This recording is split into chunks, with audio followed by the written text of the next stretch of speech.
Hey guys, welcome back to AnimezRUs. This is part 3 of our Haven story by Blood. And let's just jump right in. John was silent for a moment. That fucking sucks, dude. I'm sorry. There's nothing much I can do about it, really. So I guess you do get used to it over time. But if you want to survive that long, you're going to have to know a few things. Like what? Well, first, how to get around. But I'll teach you that over time. This city was sort of complicated when it was built. But it's even more complicated now because of all the gangs and collapsed buildings and other shit. So for now, just follow me. Basically, what you need to know is there are 20 gates to get into the city, all evenly spaced around it. The one you came through is pretty small, but it does lead directly to the main street. John pointed ahead to the right. That over there's Main Street. Basically, stay off it. Don't even go in the alleyways adjourning it. But you should already know that now. John nodded. He had no desire for a second encounter with a creepy, humming person. I usually trade with people near here, or in the east side of city. The west side is mostly gang territory. And they're always having huge wars and shit. And it stinks because there's a fuckload of dead bodies that no one's taking care of. Have you known someone who died here? Yeah, few people. Who were they? Well, when I came here, I was 10, and a huge wimp, and a bigger idiot than you, Egbert. And that's saying something. The bunker wasn't mine. It was already there. The people that lived there took me in. They were pretty great, but, old.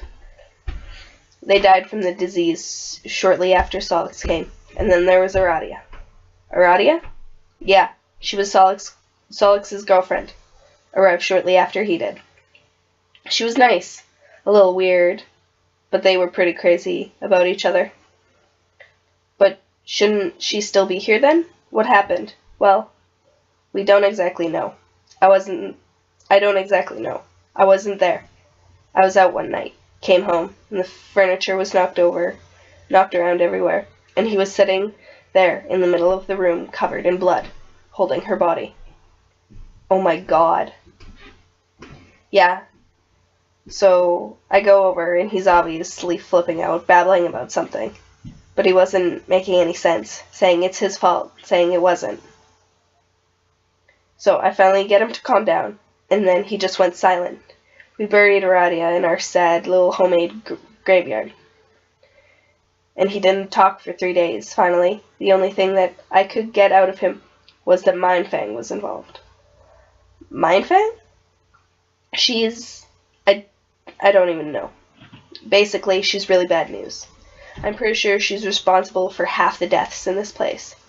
She's probably the most famous, too. People say all kinds of shit, like she can control people's minds, she's magic, she can turn into a spider. Anyway, I don't know what she had to do with Aradia and Solix, but he still won't talk about it. Really? After all this time? Yeah, ever since then he's been a little off. I mean, he's basically back to normal except for some weird shit he's got going with Zahak. Who's that? He makes stuff. All sorts of stuff. He's sort of an expert in robotics, I guess. He supplies mostly robotic limbs, which is useful because half the fucking people in this place are missing at least one. It's kind of ridiculous, but he has this whole secrecy thing. He hardly ever comes out in the open. Mostly stays in a secret laboratory that hardly anyone knows about. Anyway, I keep seeing weird robot parts around the bunker, so I finally confronted Solix about it. And apparently him and Zahak have some sort of deal. Involving what? This sounds crazy as fuck, but I think they're trying to bring back Aradia through robotics. That sounds crazy as fuck. Yeah. I don't want to get into it either. I've been keeping an eye out, making sure everything's cool. John nodded, looking down at the now crowded streets. It was a lot of information to process. Haven seemed even weirder than before. Okay, well, that's enough. Just sitting around for kicks, Carquette said. I'm going out. Want to come? Sure, John answered. The two boys slid off the ledge and began to descend back down. Chapter 6. They slid back through the broken window and down the stairways. John was amazed at how Carquette moved without making a single sound. When asked, Carquette said it was due to years of practice. They got to the bottom floor just in time to see Solix climber out of the trapdoor. Two backpacks slung over his back. He straightened up, slamming the door and tossing one of the backpacks to Carquette, who started to rummage around it. Finally, he pulled out a black sweater and handed it to John. Put that on. Less people see of your skin, the better. John pulled it on. It actually fit pretty well. Carquette closed the backpack and swung it over his shoulder. He's going with you? Solix asked. Yeah, see ya. They exited the shop and walked straight ahead to a fork in the road, Solix taking the left path, John following Carquette to the right. He followed Carquette once again through the winding alleys, though they felt a bit less threatening now. We're going to see a friend of mine. I'll show you around a little bit, Carquette said quietly over his shoulder, and John nodded. Occasionally they passed other trolls, usually just disembodied gold eyes over dark cloths. Some of them nodded at Carquette, others ignored the two completely. They moved at a pace sort of halfway between a walk and a jog, taking long but quick strides. Carquette showed no signs of tiring, but John, who had never been the greatest athlete back home, was out of breath pretty quickly. They stopped around 20 minutes later, in front of what used to be a tiny sweet shop. The large front window had a hole in it. It looked like someone had thrown a brick through it at some point, but otherwise it looked pretty good condition. A pole jutted out above the door. It looked like it could have held a swing sign sometime in the past, but now it held a strip of green fabric tied to it. Carquette pushed the door open. It squeaked and swung as it was only attached by the top hinge. He passed the door to John, who gingerly shut it behind him. The space was cramped, half dominated by a glass display case that once probably held chocolates. Carquette moved around and behind it to where there was a circle outlined on the floor. He reached towards it and found a handle and pulled it up. The trapdoor here was almost identical to the one back of the bunker, wood and heavy, with the ladder reaching into the black depths. Carquette jumped down, and John, trusting him this time, jumped after. He landed in a crouch, turning to see Carquette's scowl. You left the trapdoor open, dumbass, he said, gesturing towards the open hole. John sighed and scaled the ladder, then closed the door and scooted back down. The tunnel was similar to the one back home, too. Same support beams, same slight curve. Were these tunnels made by the same people? He asked. Carquette shrugged. Not sure. They were here when we got here. I asked Cankry about it one time, but he said that he didn't know.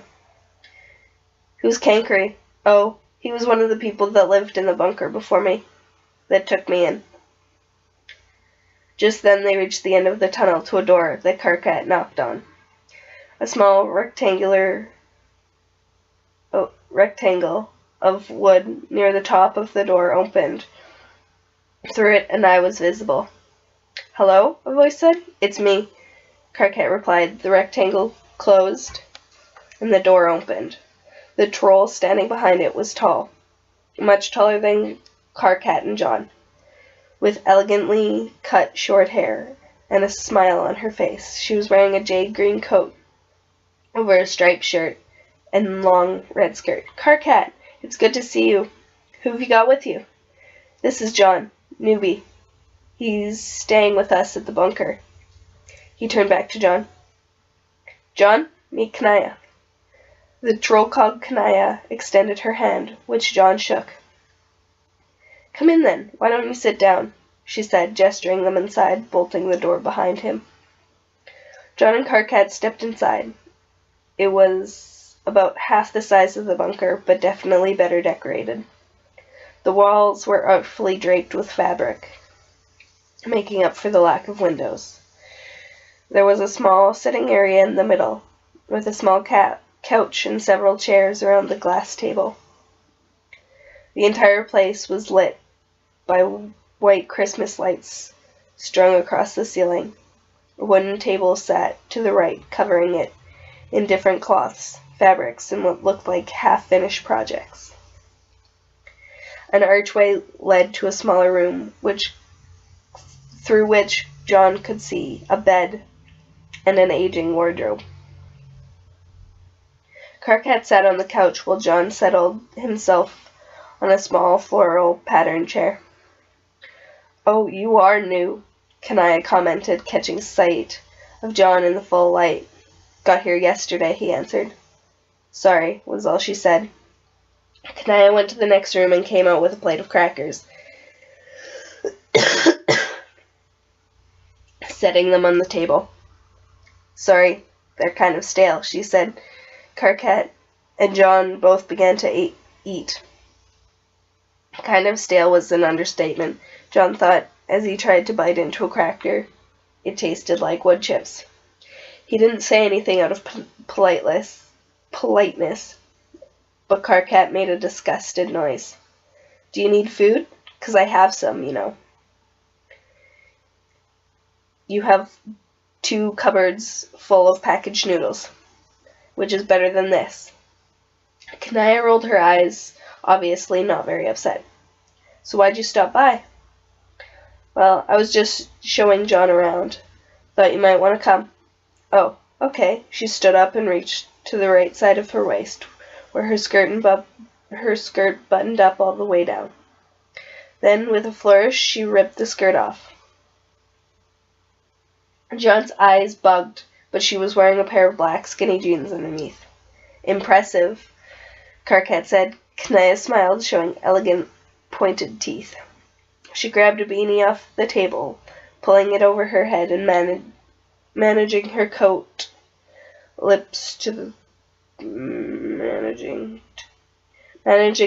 her lips in green lipstick at the same time. Karkat hit John in the shoulder. "We're leaving. Stop staring."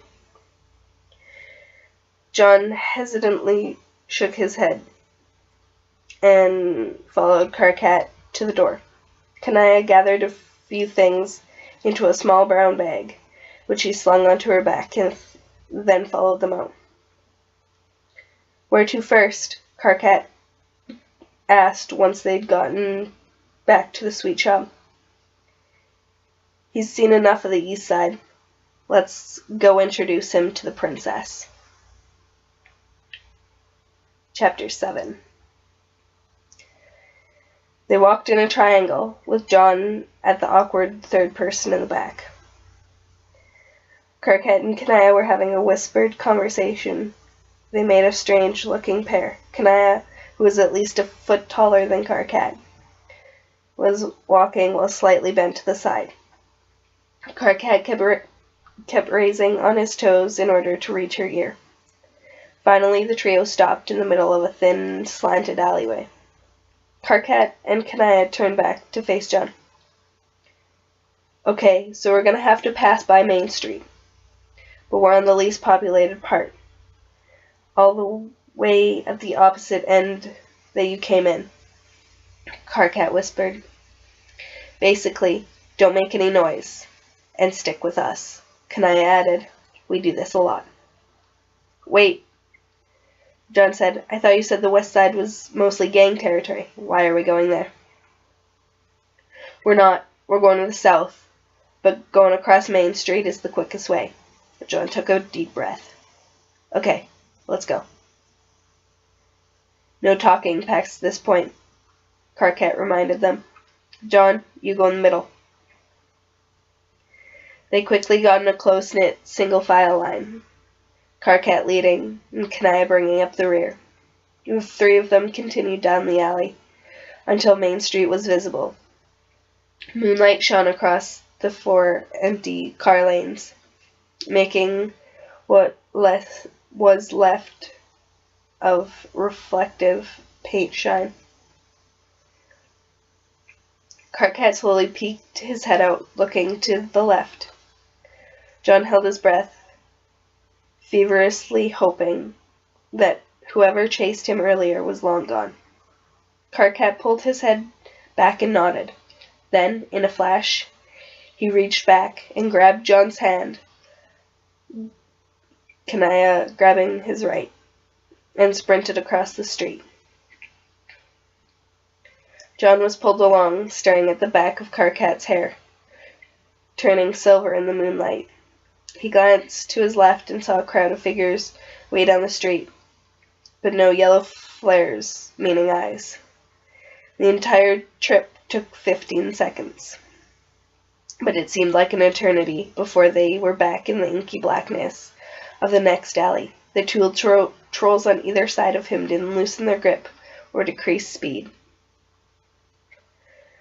John's arm was almost yanked out of his socket as Karkat abruptly turned, until suddenly he was pitched forward. John, who had too much momentum, crashed into him, and Kanaya into John. Then they all fell in a heap. They were silent for a moment until Kanaya started giggling. John joined, then Karkat gave a muffled groan. "Stop laughing and get the fuck off me, Egbert," he muttered. "Sorry," John replied, then slowly clambered to their feet.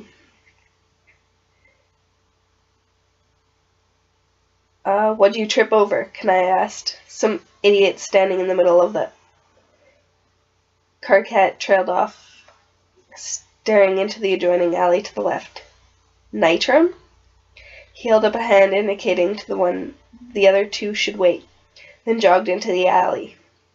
After a few seconds he returned, followed by another troll. The first thing John noticed was the horns. They were massive, sticking out to the side of his head and extending at least a foot.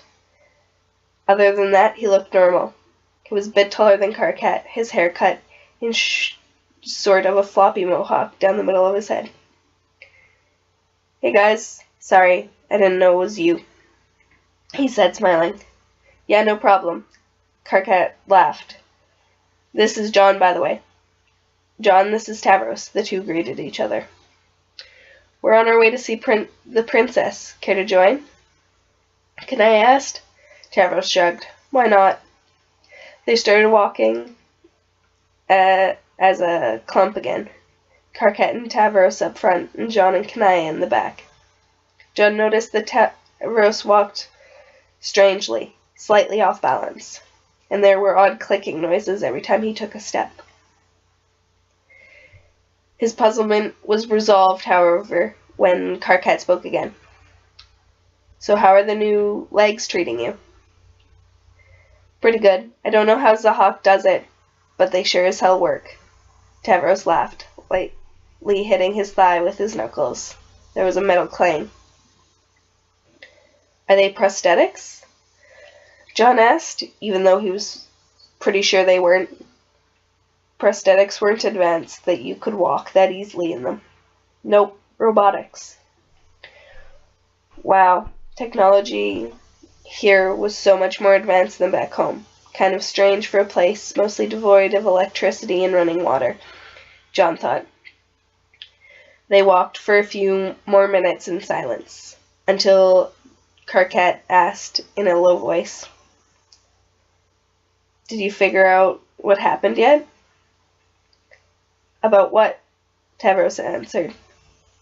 "The accident causing the literal loss of your legs, dumbass. What else?" "Oh, well, it was Mindfag." John heard a sharp intake of breath from Kanaya. Shit, are you serious? Tavros nodded. She's after me. I don't know why, but she doesn't know I survived. I don't know if she's found out yet. His voice had dropped to barely a whisper. Kirk had stopped, and John almost ran into him again. Oh. Change of plan. This shit is serious. You, he addressed Tavros, are not coming to see the princess. A fuckload of people go through that area, and you need to avoid crowds. You're going to stay with us for a little bit, okay? We're in a sort of underground bunker on the east side. I can take him. Kanaya interjected. Okay, Kirk had said. Now, take this key. It should get you in if Solix isn't home. He took out a small gold key from inside his jacket and handed it to Tavros, who slipped it in his pocket. We'll be back in a little bit. Stay inside, and we'll figure out what to do with you. And don't seize the hawk again, even if he tells you to. Mindfang knows him too, remember. Tavros nodded, and then him and Kanaya turned around and started walking back. John turned back to Karkat, whose expression was worried. Is he going to be okay? John asked. From what he'd observed, Tavros was pretty nice. Karkat exhaled. I hope so. I don't know what Mindfang has against the kid, but he could hardly hurt a fly. So, who's Princess? Is she like the leader? John asked, trying to change the subject to something less fear-inducing. Karkat laughed. We don't have a leader. We just call her the princess because she's rich as fuck. I mean, her story is kind of messed up, but then again, everyone's is. So, her mom is the big-shot government official who's in charge of disease control or something. Actually, I don't really know exactly what she does, but she had a lot to say in what they do with people with the disease. As you know, people really flipped out when our affliction started. People were killed. Everyone became paranoid, and a lot of rumors spread that once you caught the disease, you were like a zombie, which obviously isn't true. Anyway, she was kind of in the same mindset. She thought that once you contracted the disease, you were less than human, and kind of scum that should be removed. She almost got immediate extermination upon contact of the disease legalized, but thankfully that didn't pass as a law. Pretty much the only fucking thing our government does about this. So, Plan B of sorts, she came up with the idea for the Haven Project, which is basically throwing us all in a few shit cities and forgetting about us. There's no cure research, only prevention and immunization. Again, that's thanks to her. So, what does this have to do with Princess, then? Well, she had a daughter. The lady who was paranoid about contracting the disease that she locked her inside their huge mansion, or whatever. She basically had no contact with anyone for a few years of her life, but she became a teenager and started sneaking out without her mom knowing. Since she had basically been in prison her whole life, she got out and she had zero common sense. So guess what happened next? She got the disease. Yeah, you can imagine how much her mom flipped out. Makes all our situation seem better, I suppose. Anyway, the woman had already passed so many laws. She was legally obligated to send her daughter to one of the cities. So she built a huge mansion here and basically tried to imprison her again. Did it work? Nah, she overpowered her guards like the first week she was here. So I heard. The mansion is open now. It is running water and food and shit. So it's kind of like a sanctuary. Nobody really messes with her because she gives everyone food and lets you take a shower. And also because she carries a huge ass trident wherever she goes. Wow. Yeah, you can sort of see the top of the building over there. Karkat pointed slightly to the left. John squinted, and he could see the top of a white, dome-shaped building. They walked the rest of the way in silence, John pondering over the story. He had heard of the woman before, the one passing all the laws about treatment of infected people. With a sickened feeling in his stomach, he remembered even agreeing with some of them. It seemed so foreign that he could never thought that pushing sick people out of society could ever get rid of the sickness, because whether he liked it or not, he belonged to a whole new society now. And that is episode 3 of Haven. That is up to chapter 7, in case you want to read it for yourself. It is Haven by Blood. Yeah, I hope you guys enjoyed. Please check out Blood's channel in the description below. Thanks, guys.